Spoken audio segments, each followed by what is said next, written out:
Arca da Aliança, ela representa Deus, ela tem poder. Qual é o poder que tem a Arca da Aliança de Deus? Nós temos um exemplo na Bíblia, quando em Israel a arca estava guardada numa cidadezinha chamada Siló.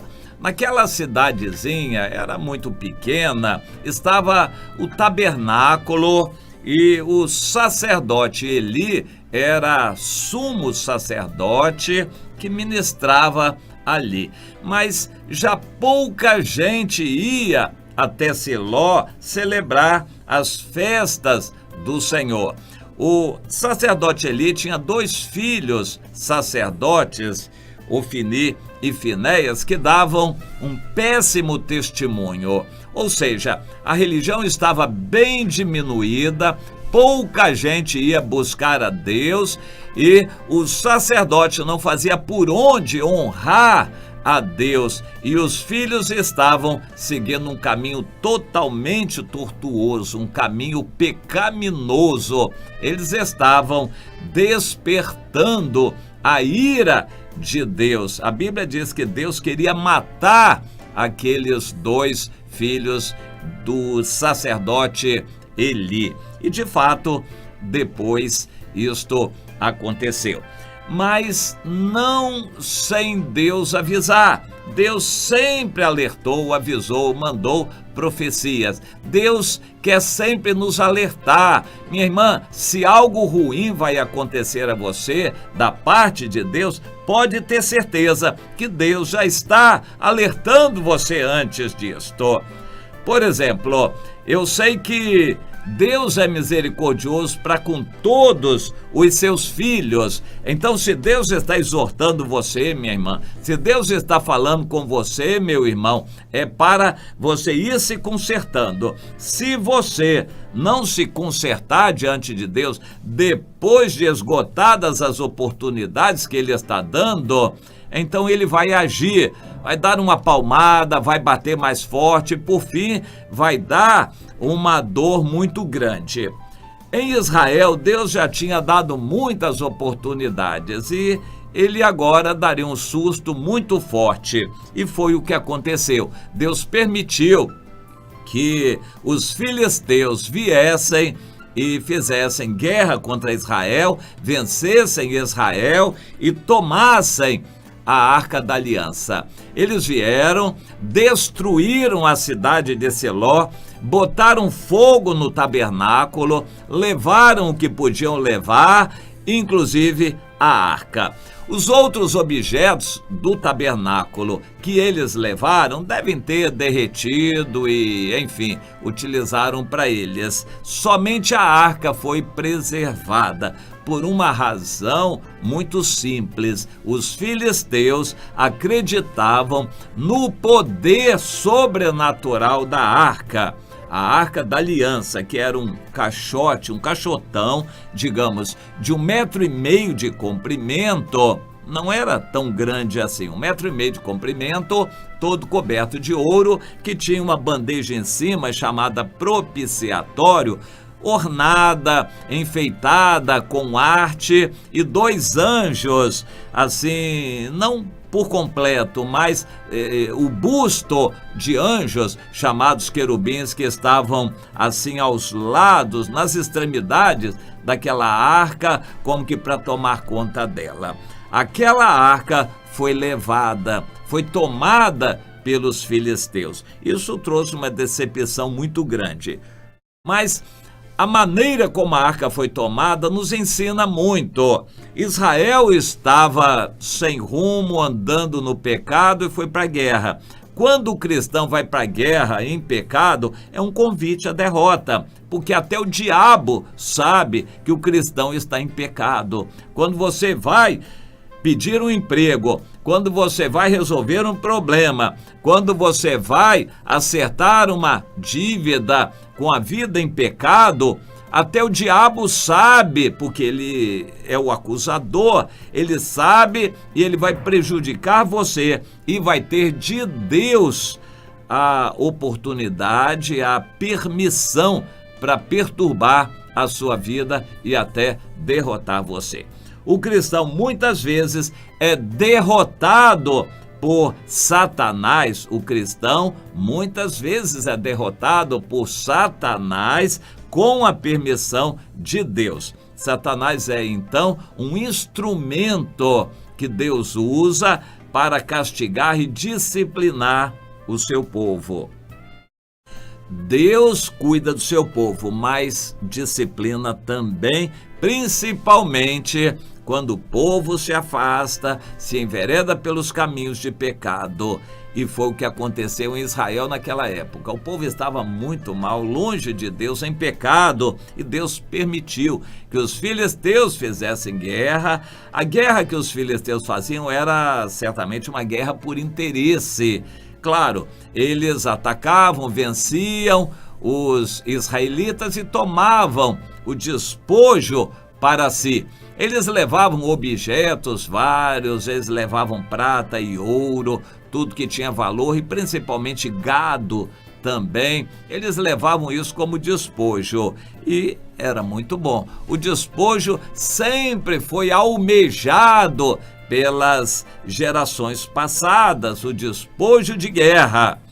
E, no caso, vencendo Israel, eles teriam o direito de tomar para eles tudo que era dos israelitas que eles tinham vencido e matado.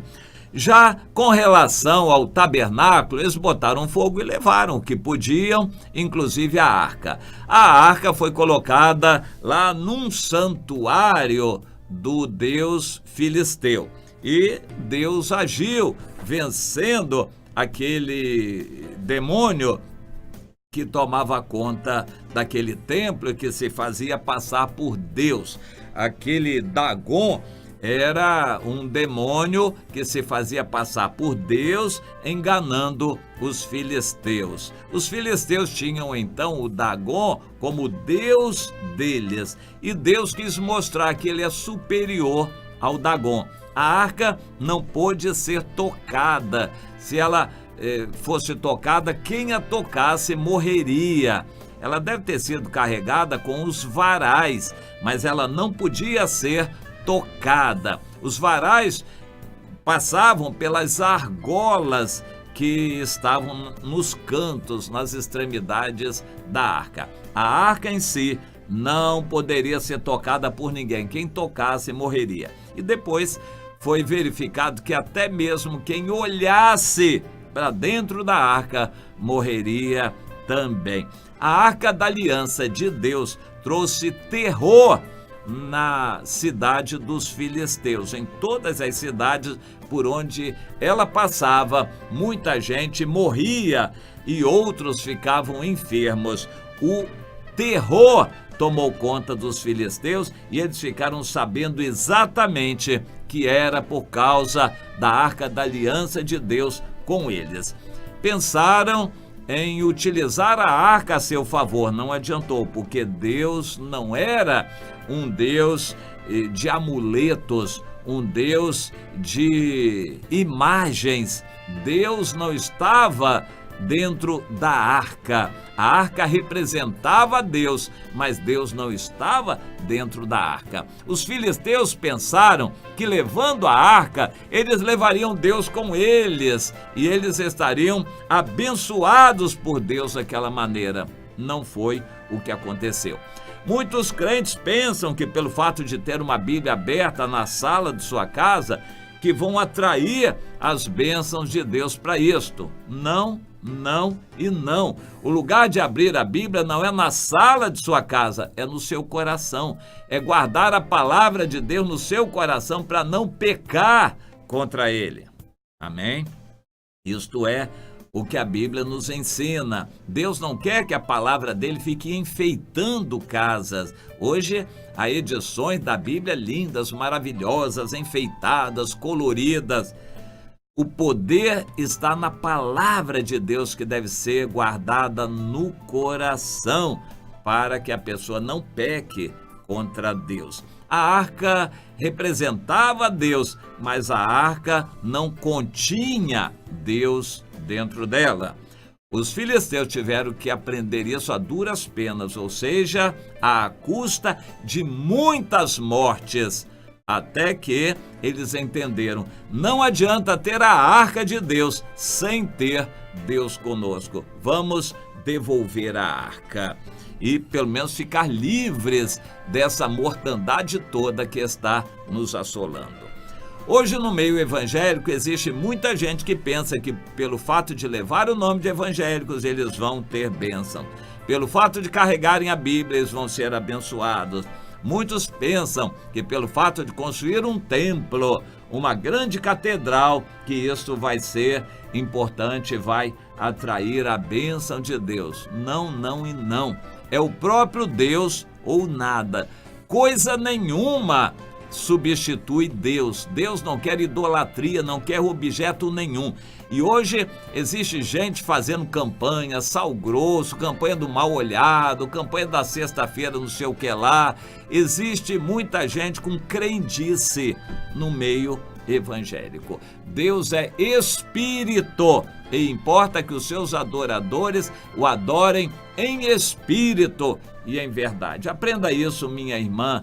A sua aparência, a sua roupa, o que você faz, o seu dinheiro de campanha, de oferta, o fato de você ter uma Bíblia assim e assado, o fato de construir templo, de fazer reunião, campanha poderosa, oração milagrosa, nada disso tem valor se Deus não estiver no seu coração, e isso é pela fé que você consegue seu relacionamento com Deus, pela fé, e a sua conduta vai transmitir isto. Caso contrário, nada de Deus vai substituir o próprio Deus. Não adianta querer ter a arca. O fato de você levar o nome do Evangelho, invocar o nome de Deus, fazer campanhas, nada disso vai resolver.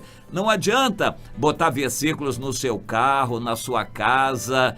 Isso pode ajudar você a se lembrar da palavra de Deus, mas nada disso tem força espiritual. O fato de você ter o nome de Jesus e versículo no seu carro não vai garantir o seu carro de não ser roubado.